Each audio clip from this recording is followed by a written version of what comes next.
গুপ্তধনের সন্ধানে। একটি ছোট্ট গ্রামে বাশার নামে এক কিশোর বাস করত। বাশার খুবই কৌতূহলী ছিল এবং সে সব সময় নতুন কিছু আবিষ্কার করার স্বপ্ন দেখত।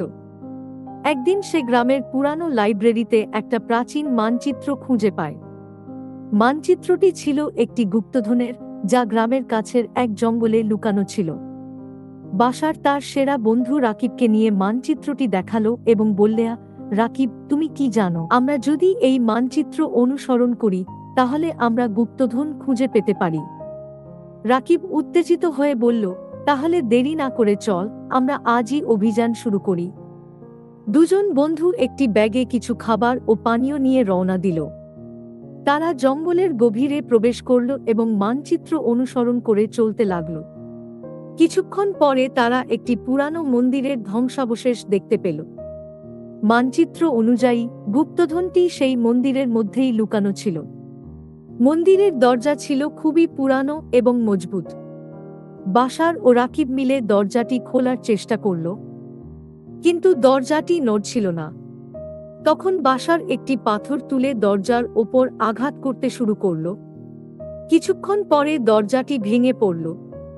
তারা ভেতরে প্রবেশ করল এবং দেখল যে মন্দিরের মধ্যে একটি সরু গলি রয়েছে, যা আরও গভীরে চলে গেছে। তারা সেই গলি ধরে হাঁটতে লাগল। গলি শেষে একটি বট ঘর দেখতে পেল। ঘরের মাঝখানে একটি বট সিন্দুক ছিল। বাশার ও রাকিব সিন্দুকের কাছে গেল এবং সেটি খোলার চেষ্টা করল।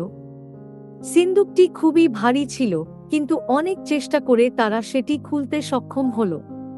সিন্দুকের মধ্যে ছিল সোনার মুদ্রা, রত্ন ও প্রাচীন শিল্পকর্ম। বাশার ও রাকিব খুবই খুশি হল। তারা বুঝতে পারল যে এই গুপ্তধন গ্রামের মানুষের উন্নতির জন্য ব্যবহার করা যাবে। তারা সিন্দুকটি নিয়ে গ্রামের দিকে রওনা দিল। গ্রামে ফিরে এসে তারা প্রধানের কাছে সবকিছু জানাল। গ্রামের প্রধান তাদের সাহসিকতা ও কৌতূহলের প্রশংসা করল।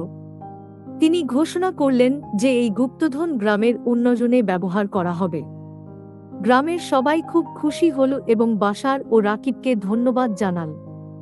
বাশার ও রাকিব বুঝতে পারল যে সত্যিকারের ধন সম্পদ কেবল সোনা ও রত্নে নয়, বরং জ্ঞান, সাহসিকতা ও মানুষের কল্যাণে নিহিত। তারা প্রতিজ্ঞা করল যে ভবিষ্যতেও তারা নতুন কিছু আবিষ্কারের জন্য অভিযান চালিয়ে যাবে এবং মানুষের কল্যাণে কাজ করবে। গুপ্তধনের ব্যাপারে জানা যাওয়ার পর গ্রামের লোকজন বাশার ও রাকিবের মতো সাহসী এবং কৌতূহলী হতে অনুপ্রাণিত হল। সবাই মিলে বিভিন্ন প্রাচীন স্থাপনা এবং মন্দিরের ধ্বংসাবশেষ অনুসন্ধান করতে শুরু করল। তারা বিভিন্ন প্রাচীন নথি ও শিল্পকর্ম উদ্ধার করল, যা গ্রামের ইতিহাস ও সংস্কৃতি সম্পর্কে আরও জানাতে সাহায্য করল। গুপ্তধনের মুদ্রা ও রত্ন বিক্রি করে গ্রামের উন্নয়নে অর্থ সংগ্রহ করা হল। সেই অর্থ দিয়ে স্কুল, হাসপাতাল ও রাস্তাঘাট তৈরি করা হল। গ্রামে নতুন নতুন কাজের সুযোগ সৃষ্টি হল এবং গ্রামের মানুষের জীবনমান উন্নত হল। বাশার ও রাকিবের এই সাহসিকতা ও উদ্যোগ গ্রামের সব শিশুদের মধ্যে অনুপ্রেরণা জোগাল। সবাই তাদের মতো নতুন কিছু শেখার ও আবিষ্কার করার স্বপ্ন দেখতে লাগল।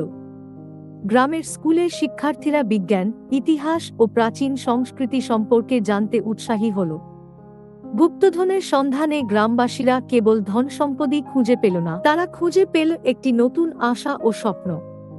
বাশার ও রাকিবের উদাহরণ অনুসরণ করে সবাই মিলে গ্রামের পরিবেশকে সবুজ ও সুন্দর রাখার জন্য গাছ লাগাতে শুরু করল। গ্রামের চারপাশে তৈরি হল সুন্দর বাগান ও ফুলের বাগিচা।